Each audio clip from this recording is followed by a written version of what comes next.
அவங்களுக்கு அரசு நிர்வாகம்னா என்னன்னு தெரியாது, அதனால் இதெல்லாம் சொல்ல தான் செய்வாங்க. இந்தியாவிலேயே மிகப்பெரிய அரசு நிறுவனம் ஒரு 20,000 பேருந்துகளை கொண்ட போக்குவரத்து கழகம் என்றால் தமிழகத்தில் இருப்பது தான். இப்பொழுதும் 685 பேரை அரசு விரைவு போக்குவரத்து கழகத்திற்கு டிரைவர் கண்டக்டராக வேலைக்கு எடுத்திருக்கிறோம். புதிதாக 7,200 பேருந்துகள் வாங்குவதற்கு மாண்புமிகு தமிழ்நாடு முதலமைச்சர் அவர்கள் உத்தரவிட்டு 1000 பேருந்துகள் மக்கள் பயன்பாட்டிற்கு வந்திருக்கிறது.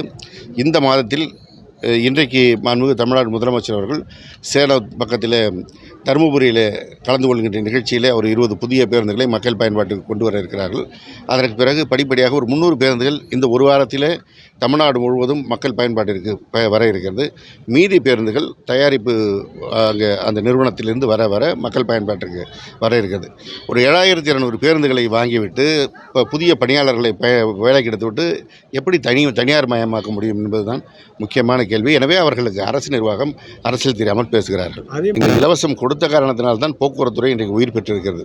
இந்த இலவசம் என்பது போக்குவரத்துறை செலவு செய்யவில்லை. மகளிருக்கான இந்த இலவச பேருந்து பயணம் என்பது மாண்புமிகு தமிழ்நாடு முதலமைச்சர் கொடுக்கின்ற நிதியின் காரணத்தினால் சிறப்பாக நடைபெறுகிறது. இந்த ஆண்டு 2,800 கோடி ரூபாய் அதற்காக நிதி ஒதுக்கி இருக்கிறார்கள்.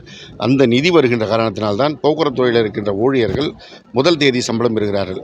பக்கத்தில் இருக்கின்ற மாநிலங்கள் முதல் தேதி சம்பளம் பெற முடியாமல், இன்னும் சொல்லப்போனால் சில மாநிலங்களில் 3 மாதத்திற்கு ஒரு முறை சம்பளம் பெறுகின்ற நிலையெல்லாம் இருக்கிறது. அந்த நிலை தமிழ்நாட்டில் இல்லாமல் இருப்பதற்கு காரணம் இந்த திட்டம். எனவே ஏழை எளிய மக்களுக்கான திட்டத்தை கிண்டல் செய்வதை விட்டுவிட்டு மக்களுக்கான பணியை அவர் ஆற்ற வர வேண்டும் என்று கேட்டுக்கொள்கிறேன். மிக நீண்ட காலமாக பேருந்து கட்டண உயர்வு இல்லாமல் இருக்கிறது. பக்கத்தில் கர்நாடகாவோ ஆந்திராவோ கேரளாவோ நம்மை விட பல மடங்கு உயர்ந்திருப்பது எல்லோருக்கும் தெரியும். டீசல் விலை உயர்கிற போதெல்லாம் அங்கே கட்டணம் உயர்ந்திருக்கிறது. நம்முடைய முதலமைச்சர் அவர்கள் ஏழை எளிய மக்களுடைய தலையிலே அந்த சுமையை ஏற்றக்கூடாது என்ற காரணத்தினால்தான் கட்டண உயர்வு இல்லாமல் இந்த போக்குவரத்துறையை நடத்த சொல்லியிருக்கிறார்கள்.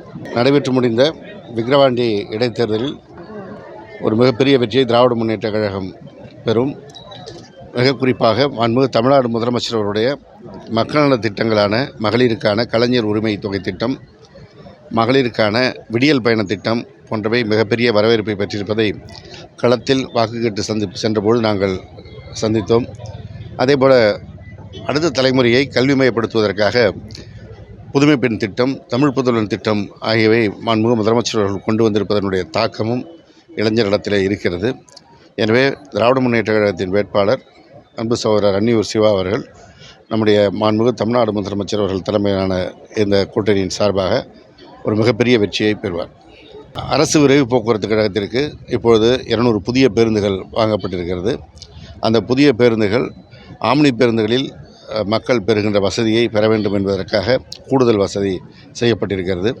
படுக்கை இருக்கை வசதிகளோடு அதில் அவருடைய கையில் எப்பொழுதும் எல்லோரும் இப்பொழுது அலைபேசி வைத்திருக்கிறதுனால் அதை சார்ஜ் செய்வதற்கான போர்ட் வசதிகள், குடிநீர் பாட்டில் வைப்பதற்கான வசதிகள், லக்கேஜ் வைப்பதற்கான வசதிகள் என்று ஒரு சாதாரணமாக பயணிக்கக்கூடிய பயணிக்கு என்ன தேவையோ அந்த வசதிகள் எல்லாம் ஏற்பாடு செய்யப்பட்டிருக்கிறது.